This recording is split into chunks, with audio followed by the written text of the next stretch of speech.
What's up, everyone? Check out the Comic Outlaw on YouTube. Hit us up, subscribe, or just go with the flow. And we're doing ElfQuest Book 2. And yes, we're back to the elves trying to find their way back to the forest, trying to find a forbidden grove where there's rumors of more of them.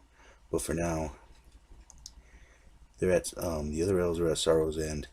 And basically there's a debate going on because the mother of Memory and Cutter's son, Suntop, they had a meeting of the minds, and there's some kind of darkness coming, some kind of evil, and father and son must be united in order to stop it. The wolf riders must be all together, and Lita must follow them in. And she's feeling sad right now because at this point, Rayek had left in the first book. He was kind of the hunter and she's their healer.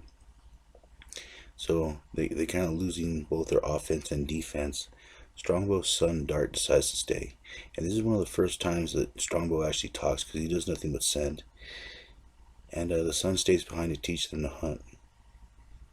And they say their goodbyes, and the wolf riders go off along with Lita and Cutter's children. Meanwhile, Cutter's talking to a human, and she's sharing a story on how there were spirits in these woods, good spirits, and the humans here, instead of hating them, kind of look at them with an awe. They think they're, instead of demons, like some kind of good spirits of the forest. Since they're able to move through trees, they communicate with wolves, they send. They just don't have a word for elf.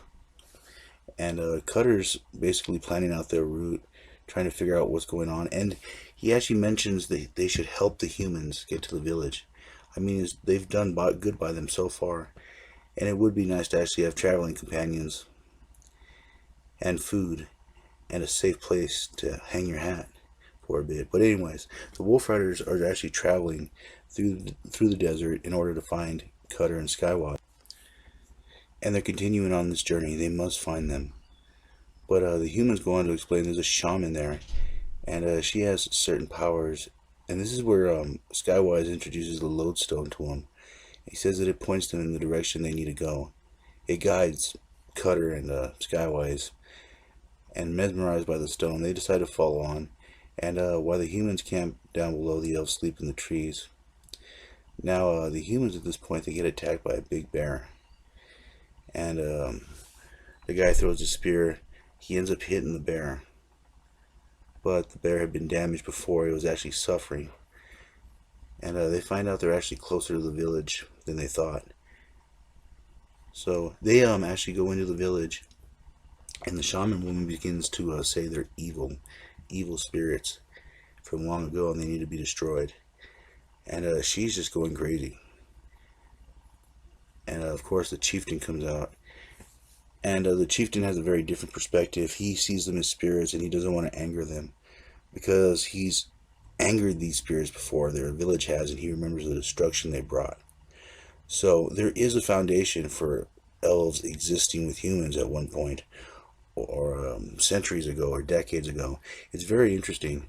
And of course they fall to their knees worshiping them, and this is where Cutter kind of decides to take the reins and see if he can safely navigate his way through. The shaman lady jumps up saying kill them. The chieftain pushes her aside and welcomes them to the village. Now Cutter and Skywise are mesmerized by this. There are elves somewhere. Meanwhile, the party is actually kind of going through the tunnels, seeing if they can find a way through. And they find a skull, an elven skull. And for a minute there, they think that it's Cutter's, but it's not. And this kind of hits Lita because she has no idea what's happening to her husband, where he is, or even what's going on. So they continue on, and it's always good to travel in the desert by night. And they kind of learn that lesson from the first book. Meanwhile, the humans are actually building a shrine to the elves. They're leaving flowers, tribute to them. And this is where the idea really sinks in that there are other elves somewhere. They only need to find them. And this is where they see the humans dance around. They're having a celebration for them. And Cutter sees that they're very much alike. I mean, the elves have fun the same way. They smile, they dance. And this is where the chief says that he feels drawn to them for some reason. But meanwhile, the shaman and one of the other villagers are plotting to take that stone. Now the other villagers are talking to the elves, kind of giving them a little guidance on which way to go, where to find this forbidden grove. While this guy's planning to steal Skywise's lodestone, he tries grabbing it, and Skywise immediately just cuts one of his fingers off his thumb, saying that humans have too many fingers anyways. And this angers the chief, and he ends up banishing both of them for upsetting the spirits. Now, the humans say, to go on, follow the river, and there will be like a waterfall, so they give him a rope, but they do not know how perilous this waterfall is going to be. But meanwhile, the shaman and the other guy are planning to steal that lodestone. It has magical properties, and they want it for themselves. They want that magic for themselves. Now, like I said, this waterfall is very treacherous. Cutter's having problems with his wolf. He's getting old. He's dying. And it's time for him to pass on. Cutter and him have one last moment, before he disappears in the woods. Skywise's wolf goes with him to hunt for him until he passes away. This is the way, the old way. But meanwhile, in the bushes, that human's planning something. He grabs a sling, gets ready. And this is very interesting because as the sling's going, Strongbow is firing at that bird, trying to get something to eat for the tribe. And Sunstop goes, no, don't hit it. Because the same time the arrow hits the bird, the stone ends up hitting Skywise on the back of the head, knocking him out. Cutter goes to pull his knife, but he throws another one, knocks the knife out, and he just attacks him with a club. And him and Cutter are going at it. He recovers his knife, and Cutter is just angry. He loses his temper, and he's ready for war. Now, they thought the spirits were immortal. They don't bleed or anything. And this guy kind of discovers, their flesh and blood, and he's getting ready to kill him. But Cutter jumps right at him while he's talking and gives him no mercy. And he's about to fall off the cliff. He grabs onto Skywise's lodestone and pulls on it, pulling Skywise off into the deep chasm, into the waterfall. The human falls to his death as Skywise holds on. Cutter actually goes down to get him, but Skywise passes out from the pain. And this is where Cutter starts yelling, curse you humans, I hate you all. And yet, at this very moment, he's saved by a human.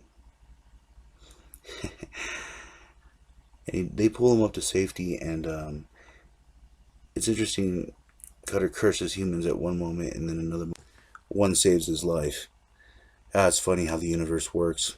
He goes on to explain this forbidden grove that his daughter and her boyfriend actually ran off into, and they disappeared, never to return. No human that goes into that grove ever returns. But this is where they need to go.